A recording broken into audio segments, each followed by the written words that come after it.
Attorney Gloria Allred is representing script supervisor Mamie Mitchell, and she is joining us tonight live. Gloria, we appreciate your time.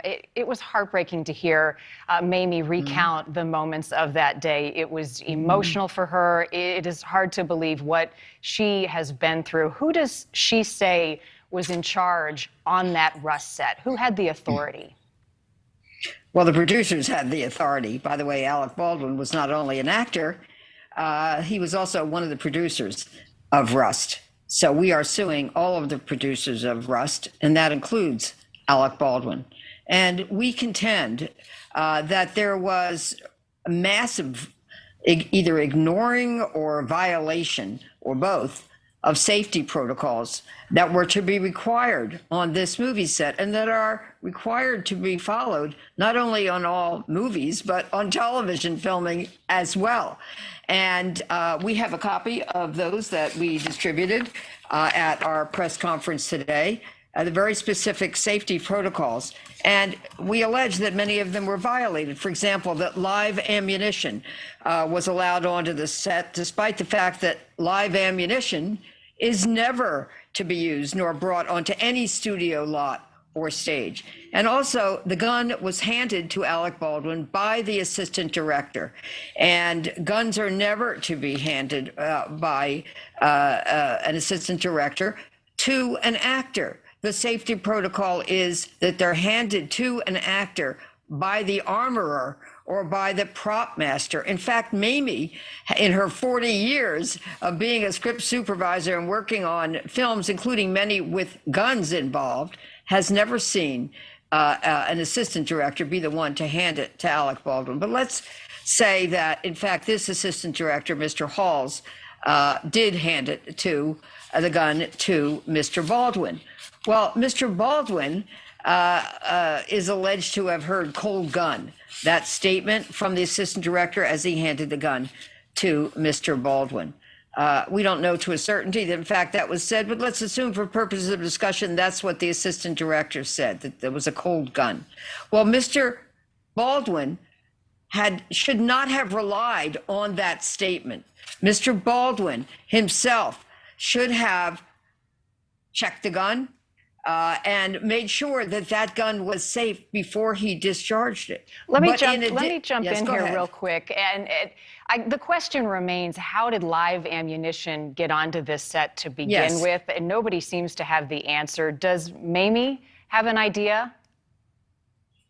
Well, all we can do is engage in speculation, which we'd rather not do. You know, we have various information as a result of our investigation about how it might have been. It might have come onto the set, who might have brought it on, but you know, we are not able to confirm that yet. So but that's in a way a distraction from what happened, because it's a big part of it, right? I mean, it's a big question that the detectives have said it's $1 million question. Okay, let's say it's $1 million question, but again, that distracts from Mr. Baldwin had that gun in his hand. He didn't, show all the rounds to make sure that all those chambers were empty. Why didn't he do it? Each person needs to assume that a gun in his hand or her hand is loaded and make sure that it's not, contains any bullets. I would agree with you there. That didn't happen. And also the script itself, what was going to be rehearsed, and he was not in a rehearsal at that time. He was practicing. The rehearsal needs to be called. It was not called. And also, there was nothing in the script that was going to be filmed after the rehearsal that called for him to discharge a gun. And Mamie knows that because she's the script supervisor, right? It was her job to know what was in the script. Let me ask you, with 40 years experience on movie sets, on productions where guns have been present, did she notice anything on this set and raise concerns prior to the shooting as to the safety and the looseness of safety, as some have said on the set?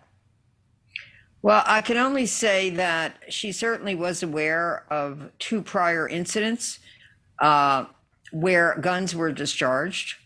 And, in one case, allegedly someone shot herself in the foot, whether it was accidentally perhaps, and another involving potentially a stunt double for Mr. Alec Baldwin.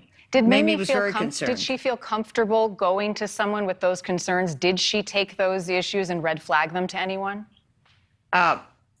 Let's just say this, and Mamie was very concerned, and I don't want to say who took what issue to anyone at this point, but she was very concerned. But when she was in that small church where Mr. Baldwin was practicing removing the gun from his holster and pointing it, the question remains, why didn't he check the gun? Now, was Mamie at that point thinking a gun would be discharged? No way. Okay. And, you know, in 40 years, when she saw guns on a set, she was never afraid because safety protocols were followed. And that's what she expected in this incident. By the way, if the script had called for this gun to be discharged, that would have been noted, and she would have been required to be outside. And a number of the members of the crew who were inside at the time of the shooting would have been required to be outside and viewing the shooting, the discharge of a gun, from a monitor that would be outside. And there would have been plexiglass, and there would have been ear protectors that she would have been wearing.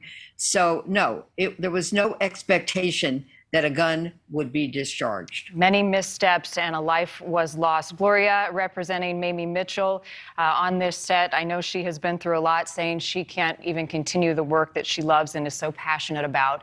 We appreciate your time tonight. We'll be following you closely. Thank you. Thank you. Good, thank you. Thanks for watching. Click the red subscribe button below so you can get more of NewsNation's fact-driven, unbiased coverage.